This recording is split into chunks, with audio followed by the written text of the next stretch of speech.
అపరమహా వినశైలీయ అనే బౌద్ధ శాఖను ఆయన అభివృద్ధి చేశాడు. ఎవరు? వీరపురుషదత్త.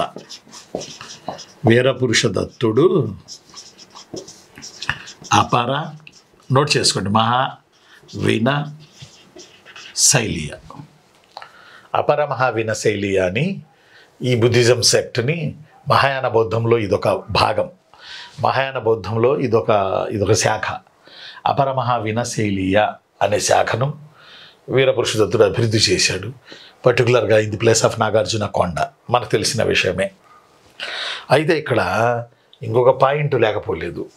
ఇప్పుడు ఫర్ ఎగ్జాంపుల్ ఒకసారి మనం పాతకి వెళ్తే భద్రణీయ బౌద్ధ శాఖ సన్యాసులకి ఇక్కడ రాస్తూ ఉండండి.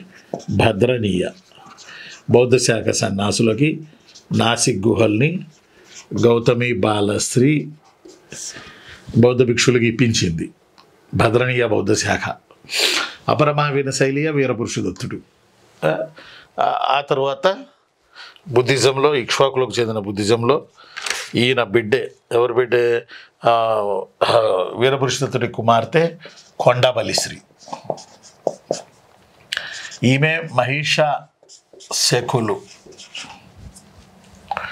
ఈవిడ మహిషా శకులు అనే బౌద్ధ శాఖకు నాగార్జున కొండ వద్ద నిన్న మనం చెప్పుకున్నట్టు విహారం కట్టింది. అలానే మహాదేవి భట్టీదేవి ఇక్ష్వాకుల్లో, మహాదేవి భట్టీదేవి నాన్న, మహాదేవి భట్టీదేవి ఇక్ష్వాకులలో ఇక్ష్వాకుల కాలంలో బహుశ్రుతీయులు అనే వాళ్ళకి ఒక మహావిహారాన్ని కట్టింది నాగార్జున కొండ వద్ద. ఈ 4 మనకి ఇంపార్టెంట్. మరీ డెప్త్కి వెళ్తే, మరీ లోతుకి వెళ్తే ఇలా అడుగుతాడు.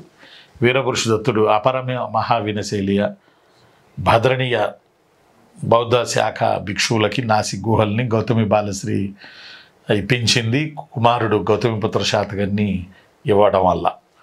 వీరపురుషదత్తుడి కుమార్తె కొండబలిశ్రీ మహిషాశకులు అనే బౌద్ధ భిక్షులకి విహారాన్ని ఇవ్వడం జరిగింది.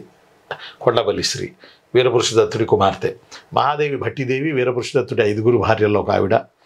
ఈవిడ నాగార్జున కొండ వద్ద బహుశ్రుతీయులు అనే బౌద్ధ శాఖ భిక్షువులకి మహావిహారాన్ని ఈమె నిర్మించింది.